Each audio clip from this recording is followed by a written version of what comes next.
Santos Dumont não inventou o avião, é o nosso pano de fundo do nosso curso de comunicação oratória, mais especificamente no nosso módulo de técnicas do debate. E hoje nós vamos falar de uma forma bem simplificada, bem resumida, sobre objetivos educacionais. E o comunicador, principalmente o professor, não só ele, mas o professor, ele precisa conhecer esse assunto, objetivos educacionais.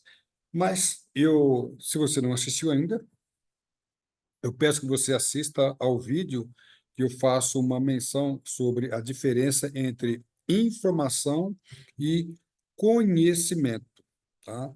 Então, no nosso vídeo eu faço essa diferença e este vídeo eu vou fazer um complemento do vídeo anterior e é muito importante, né? Não vou falar sobre essa diferença aqui hoje, e como introdução, porque eu já introduzi no vídeo anterior. Mas, professor, político, jurista, religioso, ou seja, qualquer profissional da comunicação, principalmente aquele que quer debater, ele precisa conhecer essa diferença. Ser um conhecedor é diferente de um repetidor de informação.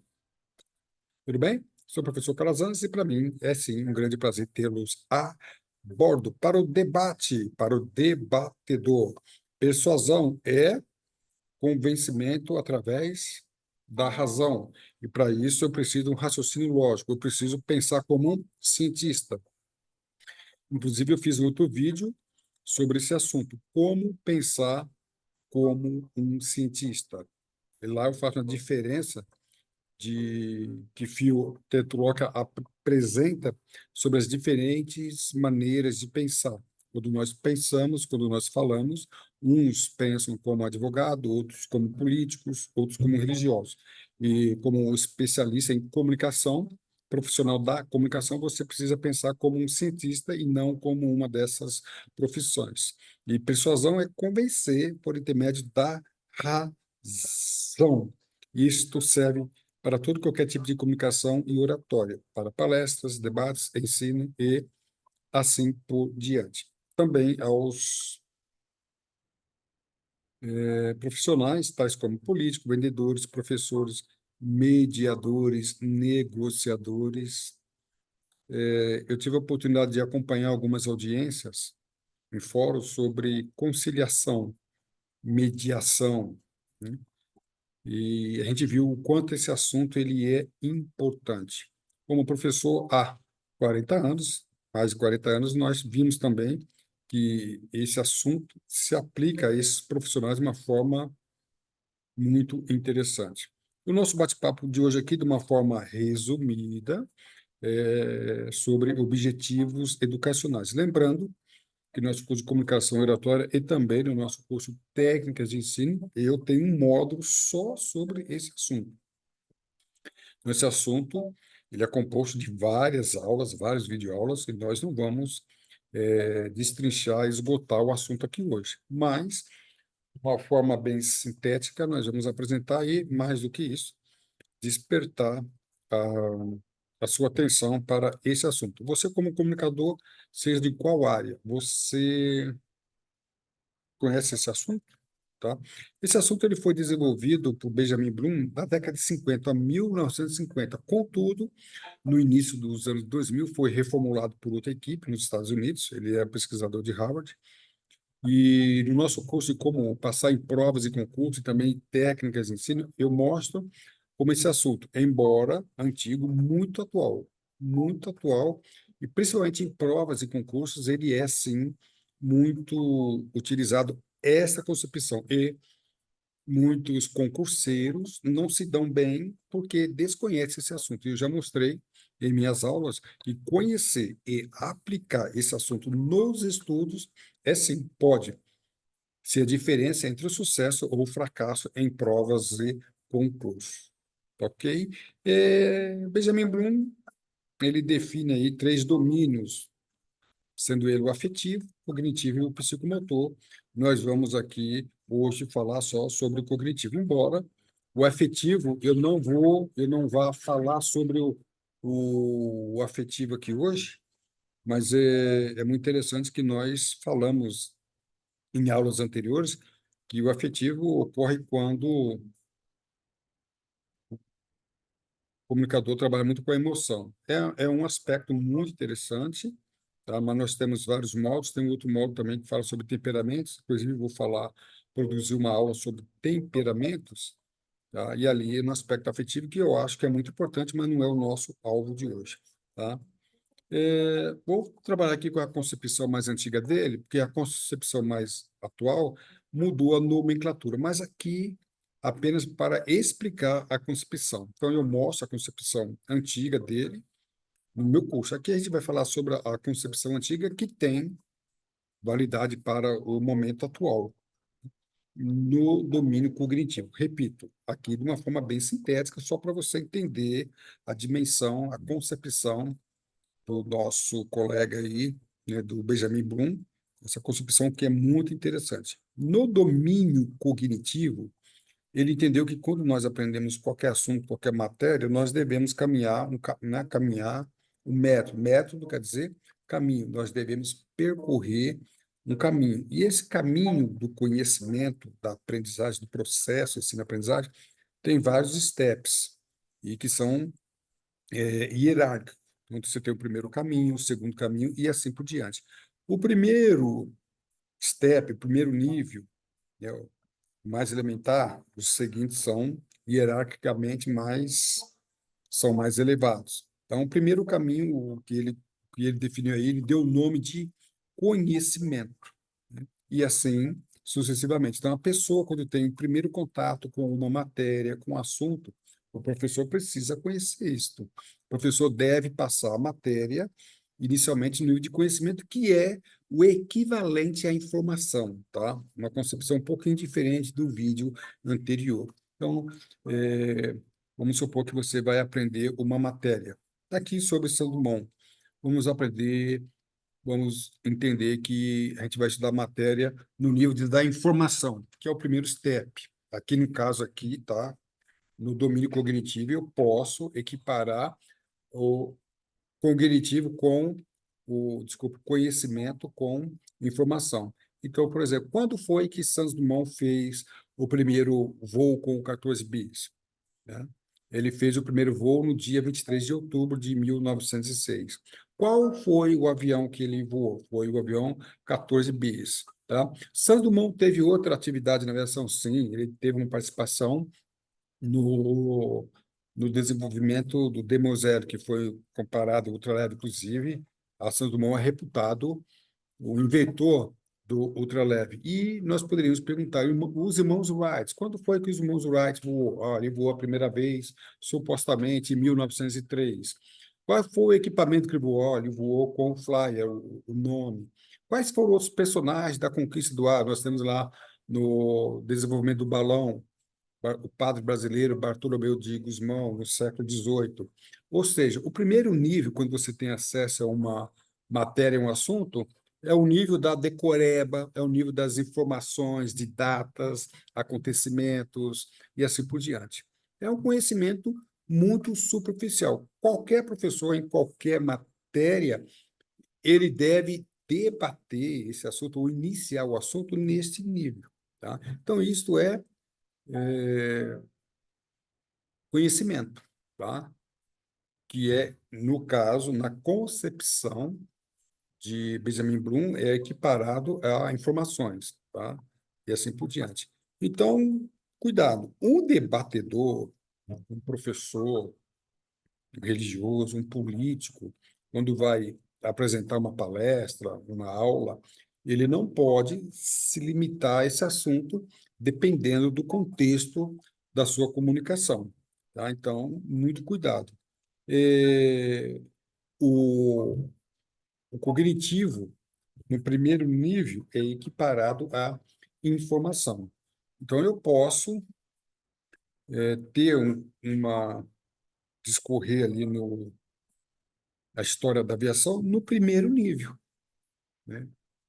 Quando Santos Dumont voou? 1906. Qual foi o prêmio? Essa pergunta ela é muito interessante. Em 1906, dia 23 de outubro, que é considerado no Brasil o Dia da Aviação, Dia do Aviador, Santos Dumont ganhou um prêmio. Essa pergunta é sensacional. Qual foi o prêmio que ele ganhou? Muitas pessoas reputam a Santos Dumont como sendo o pai da aviação, ou seja, um inventor. Você vai ver que ele ganhou um prêmio, passou a ser internacionalmente reconhecido por esse prêmio que ele ganhou, oferecido pelo Aeroclube de Paris, e que não foi pelo fato dele ter inventado o avião. O prêmio foi outro. Qual foi o prêmio? Então, é uma pergunta muito interessante. Se você souber trabalhar com raciocínio lógico sobre essa pergunta, nós podemos chegar a uma conclusão diferente daquela que você já tem, ou pelo menos trabalhar com o repensamento. Mas isso não é conhecimento. Então, muito cuidado para não sermos repetidores de informação. Então, o professor falou para mim que Santos Dumont voou pela primeira vez em 1906. Isso não é conhecimento, isso é informação.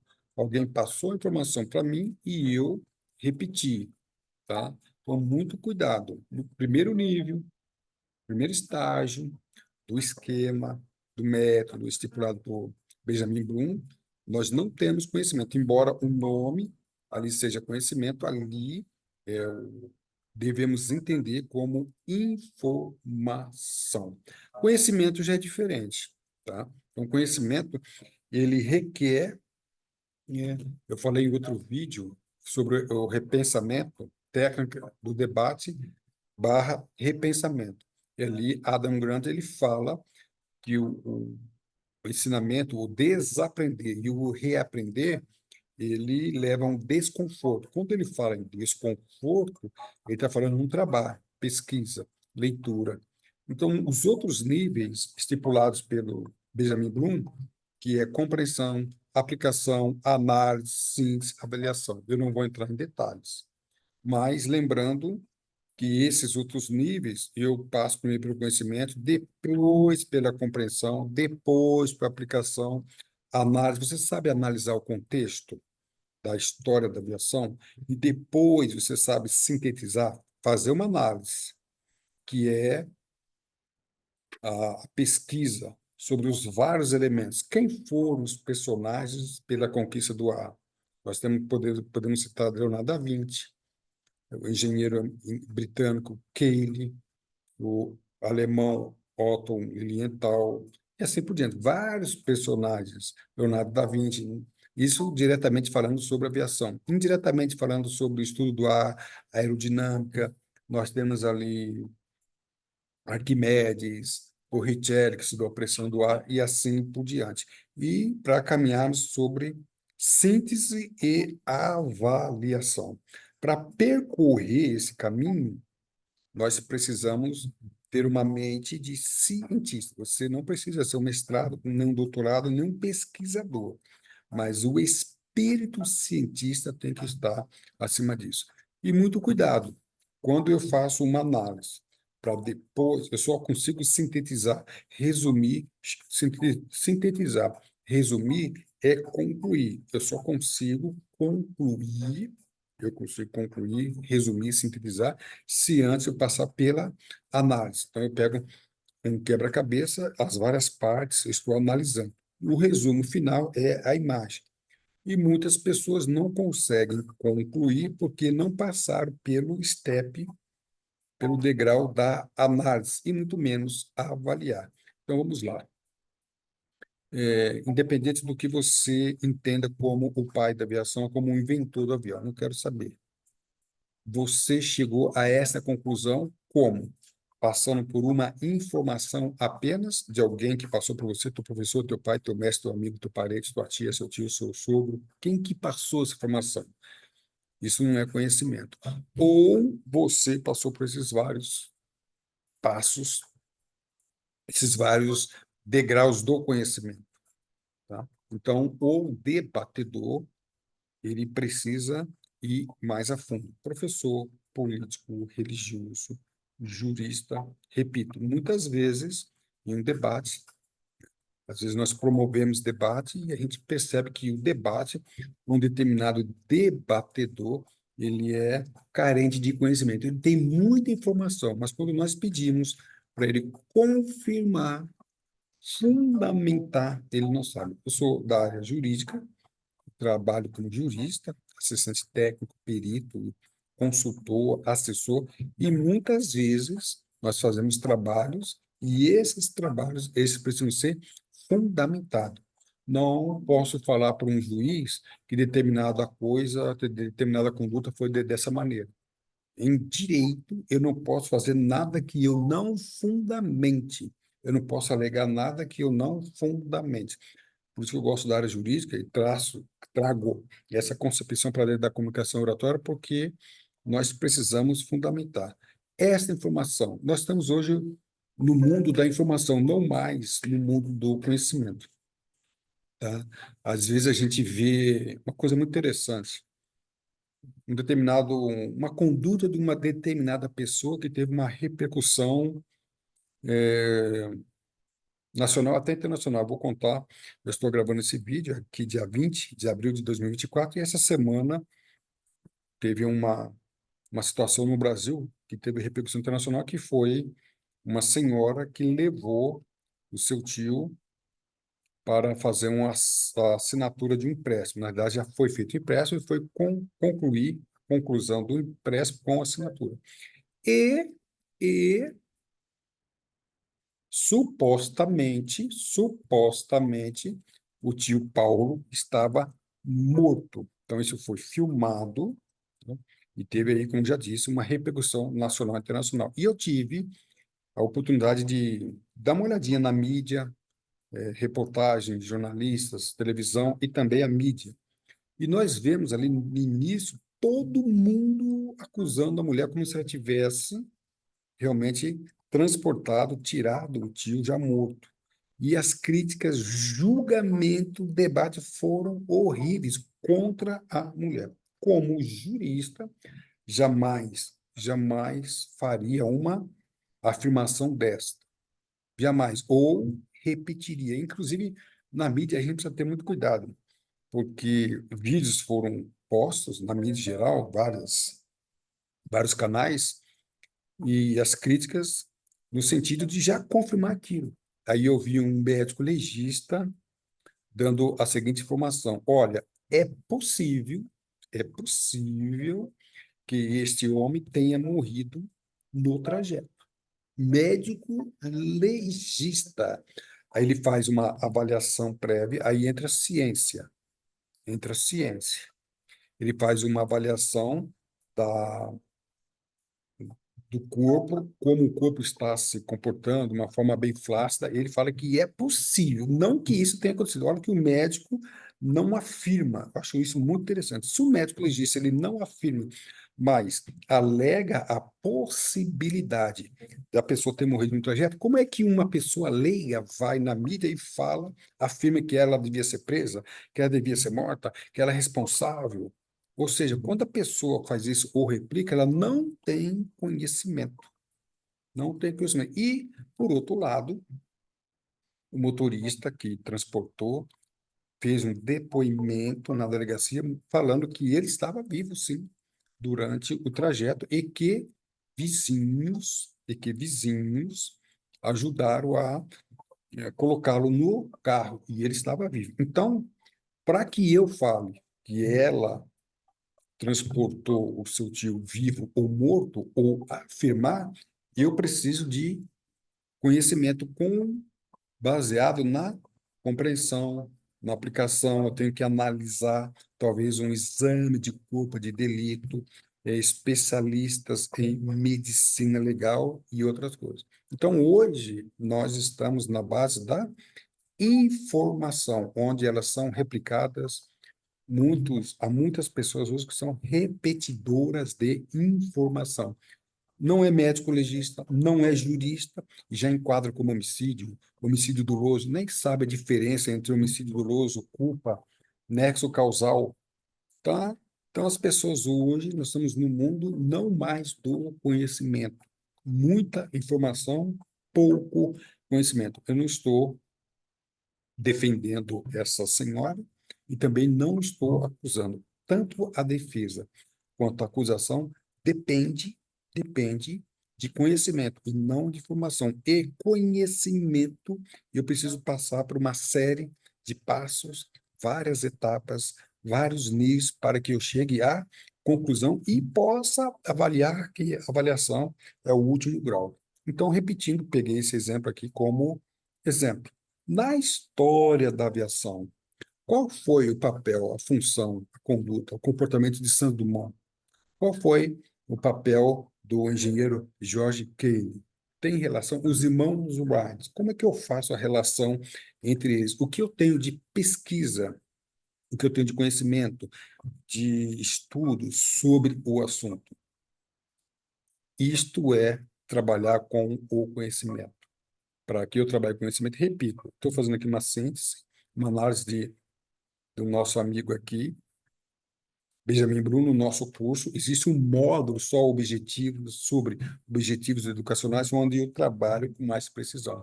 Então, eu não, como professor, eu não posso debater um assunto como político, jurista, sem que eu tenha conhecimento. Eu me lembro uma vez que eu vi duas pessoas discutindo sobre a Bíblia, achei até interessante. Cada um tem a sua crença, mas um dos debatedores era um religioso experiente, formado na área, uma larga vida religiosa sobre o assunto. Era um pastor. E o outro era um leigo. E num determinado momento ali da discussão, o pastor perguntou para o outro leigo: quantas vezes você leu a Bíblia?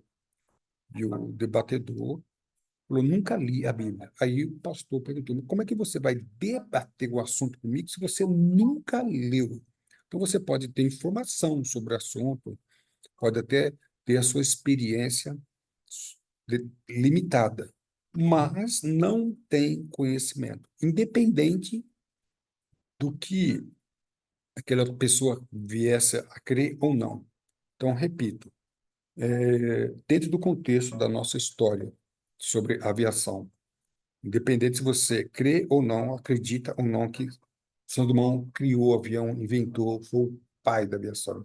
Eu quero que você fundamente, negando ou aceitando essa ideia. Isto é um assunto muito interessante, tá? Então, nós não podemos trabalhar com informação. Informação é para leigo. Profissionais da comunicação, ele é profissional da comunicação. Retira o amadorismo. Para eu retirar o amadorismo, eu tenho que trazer o conhecimento. Santos Dumont ganhou um prêmio. Qual foi o prêmio mesmo? Se você responder essa pergunta pesquisando, você vai ver que Santos Dumont foi, sim, reconhecido e é reconhecido internacionalmente por um prêmio que ele ganhou, por uma conduta, por um feito que ele teve. E esse feito não foi ter inventado o avião. Pesquisa e você vai adquirir conhecimento. Eu tenho vários vídeos, na verdade, são vários vídeos sobre esse assunto. Esse módulo técnica do debate, ele é composto de vários vídeos e um quebra-cabeça, e você precisa ver os outros vídeos para que tenha não peças do quebra-cabeça, mas você tenha uma imagem geral. Os outros vídeos também estão no nosso canal do YouTube. Você pode se inscrever e ativar o sininho. Assim que nós inserirmos outro vídeo, você pode receber. No nosso canal, desculpe, no nosso site do professor Calazans, nós temos ali vários cursos. E entre eles nós temos a Academia da Comunicação e Oratória. E você pode se inscrever e vai ter acesso a descontos especiais em vários cursos, treinamentos e também alguns cursos gratuitos sobre comunicação e oratória. Para mais informações, nosso e-mail e nosso telefone, que também é Zap, ok? Professor Calazans, a sua atitude define a sua altitude. Oi, autoestudo com o professor Calazans. Para mim, professor Calazans, é sim, sempre um grande prazer tê-los a bordo. Um abraço e tudo de bom.